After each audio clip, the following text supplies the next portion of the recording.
Olwaleero Kkereziya y'e Kamwokya Catholic Church lwejaguza emyaka 3 beddu bukyanga etandika buweereza mu kifo kino era ng'ekitambiro eky'emmisa kiyimbiddwa Ssaabasumba w'essaza ekkulu erya Kampala Dr. Paul Ssemogerere. Aye Katonda nnyini kigambo kyetukuza byonna empita zino ziwa omukisa. Emmisa eno yeetabiddwako abantu ab'enjawulo omubadde bannaddiini nga bakulembeddwamu omusumba w'essaza ly'e Lugazi Bishop Christopher Kakooza nga ye yasooka okubeera bwanamukulu w'ekifo kino, abakulu okuva mu gavumenti nga bakulembeddwa mu minisita w'ensonga z'eby'ettaka Judith Nabakooba n'abantu abalala. Ssaabasumba Ssemogerere wano agattiddewo emigogo gy'abagole era ng'akubirizza abantu okugattibwa mu bufumbo obutukuvu nga bakyali bato. Kasita bakyala ne banjula olwo bamaze okukola ki? Munagattibwa ddi? Tukyetegeka abalala nkyamwetegereza. Kale mmwe nga muneetegereza, weetegereza agenda akyuka. Weetegereza ajja kukyuka, tosobola kugamba nti bwetegereza n'omumalayo ddi. Afunye embugubugu, gano malibu, bino biwalaata, zino nvi, zino nkanyanya, nkyamwetegereza.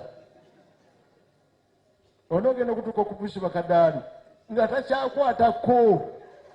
Tolina gwe weetegereza Katonda yatonda omuntu nga mulungi n'amukuwa mutwale ate omwetegereza ku kiki ogenda omukyusaako.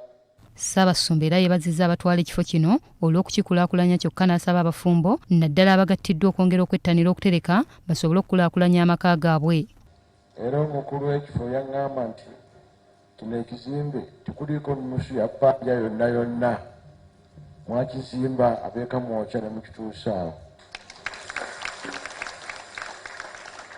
Omusumba w'essaza ly'e Lugazi nga yasooka okubeera bwanamukulu w'ekifo kino Christopher Kakooza yeebazizza abaddukanya ekifo kino okukikuuma ssaako n'okukikulaakulanya nga kati kibaweesa ekitiibwa. Tubeebaza omulimu ogwo gwe mwakola awamu ng'abakrisitu ne musonda ssente ne musobola okuteekawo ekintu ekifaanana bwe kityo. Mwebale nnyo, mwebalire ddala. Minisita w'ensonga z'ettaka Judith Nabakooba asinzidde mu kusaba kuno n'asaba abakkiriza okwettanira enteekateeka za gavumenti basobole okwekulaakulanya n'ab'omu maka gaabwe. Olw'okuba enkulaakulana kintu kikulu, mbasaba nate okwenyigira ne mu pulogulaamu za gavumenti zeereese. Mu ngeri y'emu omusumba w'essaza ly'e Masaka Bishop Savalius Jumba akubirizza abakristo okunyweza okukkiriza kwabwe beewala ebibajja ku Katonda. Obubaka buno abutisse Reverend Francis Mayanja nga ye bwanamukulu w'ekigo ky'ebigassa bw'abadde ku mukolo ogw'okusonda ensimbi ogw'okuzimba ekereziya y'ekisomesa ky'e Ssebijja mu kigo ky'ekyamuliibwa e Kalungu. Reverend Father Francis era wabudde abakristo ku nsinza gye basinzaamu ensangi zino ng'abamu tebagoberera mateeka agabalambikiddwa mu kuyimba mmisa. Kisookera ddala musooke muggyemu engalo. Amazina saagala kuddamu kukira abakwaya obudde obw'ebirabo luyimba lwa birabo. Chaplain w'abavubuka n'amasomero mu kigo ky'Ekinoni Reverend Elias Mwesigye bw'abadde ayimba emmisa mu kisomesa kino alaze obwennyamivu olw'ebikolwa ebisusse mu ggwanga nga basinga obungi babikola lwa kwerabira Katonda. Ebikusoomooza obyaŋŋanga ne Katonda, Katonda n'akola ki? N'abikuyisaamu.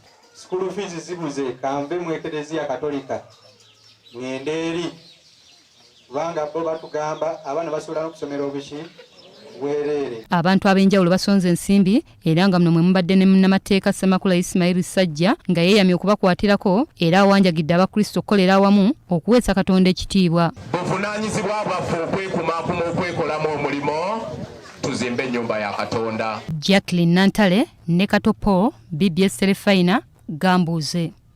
Ageesigika. Omulabirizi